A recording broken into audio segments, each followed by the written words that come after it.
Bromance Arun D ജോ സംവിധാനം ചെയ്ത് അർജുൻ അശോകൻ, മഹിമ നമ്പ്യാർ, സംഗീത് പ്രതാപ്, മാത്യു തോമസ്, കലാഭവൻ ഷാജോൻ തുടങ്ങിയവർ അഭിനയിച്ച ഈ മലയാളം സിനിമയെക്കുറിച്ചാണ് ഇന്ന്.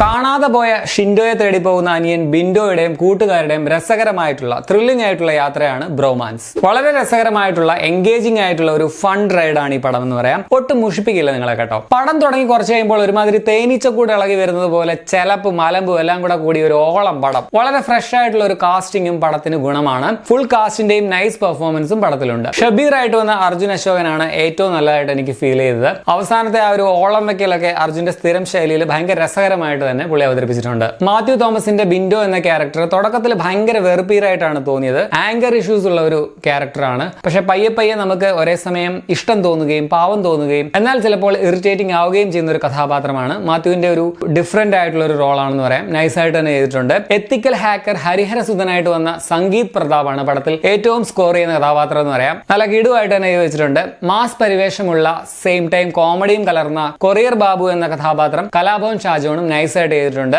ആ ഡോൺലി റെഫറൻസ് ഒക്കെ നൈസ് ആയിരുന്നു. ഐശ്വര്യമായിട്ട് വന്ന മഹിമ വളരെ രസകരമായിട്ടുള്ള ഒരു റോളാണ് ചെയ്തേക്കുന്നത്. പടം ഇടയ്ക്കൊന്ന് ഡൗൺ ആകുമ്പോഴേക്കും മഹിമയുടെ ചില നമ്പറുകളൊക്കെ കൊണ്ട് പടം ആകെ ഒന്ന് ഉഷാറാകുന്നുണ്ട്. കാസർഗോഡ് സ്ലാങ്ങിലുള്ള കലിപ്പൊക്കെ പൊളിയായിരുന്നു. ബൊപ്പണ്ണയായിട്ട് വന്ന ഭരത് ബൊപ്പണ്ണയും അന്യായ സ്ക്രീൻ പ്രസൻസും കിടു പെർഫോമൻസും ആയിരുന്നു. ശ്യാം മോഹനും ബിനു പപ്പുവും പ്രധാന വേഷങ്ങളിൽ തന്നെയുണ്ട്. രണ്ടുപേരും കൊള്ളാം. ടെക്നിക്കലി നൈസ് ആയിട്ടുള്ള ഒരു സിനിമയാണ് ബ്രോമാൻസ്. ADJയുടെ മറ്റു സിനിമകളെ വെച്ച് നോക്കുമ്പോൾ കുറച്ചുകൂടി റിച്ച് ആയിട്ടുള്ള വിഷ്വലുകൾ, അതുപോലെ നല്ല കിടുവായിട്ടുള്ള കളറിങ്ങും വൈബും മ്യൂസിക്കും ഒക്കെ കൊണ്ട് പടം ആകെ ഒന്ന് കളർഫുൾ ആയിട്ടുണ്ടെന്ന് പറയാം. അഖിൽ ജോർജിന്റേതാണ് ക്യാമറ, ചമൻ ചാക്കോയാണ് എഡിറ്റിംഗ്, ഗോവിന്ദ് വസന്തയാണ് മ്യൂസിക്. നെഗറ്റീവ് പറഞ്ഞാൽ പടത്തിന്റെ ലെങ്ത് വേണമെങ്കിൽ കുറച്ചുകൂടി കുറയ്ക്കാമായിരുന്നു എന്ന് തോന്നി. ആക്ച്വലി ഒരു 2 മണിക്കൂറിനുള്ളിൽ തീർക്കാവുന്ന കഥയെ പടത്തിനുള്ളൂ. അതുപോലെ ഒരു ഭയങ്കര ഇമോഷണൽ കണക്ഷൻ ഒന്നും നമുക്ക് കഥാപാത്രങ്ങളോടോ സിനിമയോടൊന്നും കഥയോടൊന്നും തോന്നുന്നില്ല. അതിനുള്ള ഒരു അവസരം ഇല്ലാതാനും. ആകമൊത്തം ടോട്ടലിൽ അതിഗംഭീരം, മസ്റ്റ് വാച്ച് അങ്ങനെയൊന്നുമല്ല, എങ്കിലും ഒരു കംപ്ലീറ്റ് ഫൺ റൈഡ്, നല്ല ഫണ്ണി ആയിട്ടുള്ള ഒരു എന്റർടൈനർ ആണ് ബ്രോമാൻസ്. ഒരു ആവറേജിന് തൊട്ട് മുകളിൽ നിൽക്കുന്ന, കണ്ടാൽ നഷ്ടമല്ലാത്ത ഒരു സിനിമയായിട്ടാണ് എനിക്ക് ഫീൽ ചെയ്തത്.